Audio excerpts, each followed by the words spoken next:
अस्सलामुअलैकुम, अजीम न्यूज़ के साथ मैं हूं आयशा तारिक। यहां आपको अहम खबर से आगाह करेंगे है। इसी हवाले से मज़ीद तफसीलात जानेंगे किरण रुबाब खान से।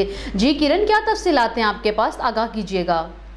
जी बिल्कुल, हालिया होने वाली बारिशों की वजह से जो है वो लाहौर, जिसे पेरिस कहा जाता है, मुकम्मल तौर जो है वो पानी में डूब चुका है। मुख्तलिफ शाहराहों पर पानी का जो है वो जमा होना शुरू हो गया है, जिनमें रेलवे स्टेशन, लारी अड्डा, इशरा, जीवन मार्केट और नवाज शरीफ चौक के अलावा कैंची, चुंगी, गुलाब देवी अस्पताल, वाल्टन रोड, डेविस चौक, लाहौर प्रेस क्लब चौक, मार रोड पर भी पानी जो है वो बहुत बड़ी तादाद में जमा हो चुका है।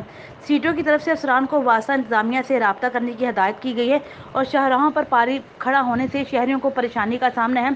सीटीओ ने शहरियों को कहा है कि वो वार्डन से जो है मुकम्मल ताउन करें और जितने भी जो बाइक राइडर हैं उनको भी हदायत जारी की गई हैं कि आप लोग जो हैं वो पानी के अंदर से एहतियात से बाइक चलाएं। उसके अलावा शहरियों को ट्रैफिक का कोई मसला भी नहीं होना चाहिए। कैप्टन लियाकत मलिक ने अपने तमाम जितने भी लाहौर के अंदर वार्डन्स काम कर रहे हैं उनको हदायत जारी की हैं कि शहरियों के साथ जो मुकम्मल ताउन किया जाए और शहरियों को भी ये हदायत जारी की गई हैं कि पानी जहाँ पर जमा है वहाँ वार्डन्स के साथ जो है मुकम्मल जो है वो ताउन करें। और उसके अलावा पूरे लाहौर जो है वो इस वक्त पेरिस जो है वो पानी में डूब चुका है, लेकिन अभी तक जो है वासा इंतज़ामिया की तरफ से भी जो पूरी नाअहली दिखाई जा रही है और कहीं से जो है पानी निकाला नहीं जा रहा। जी किरण, बहुत शुक्रिया तफसीलात से आगाह करने का। मज़ीद खबरों और अपडेट्स के लिए विजिट कीजिए हमारी वेबसाइट azeemnews.tv।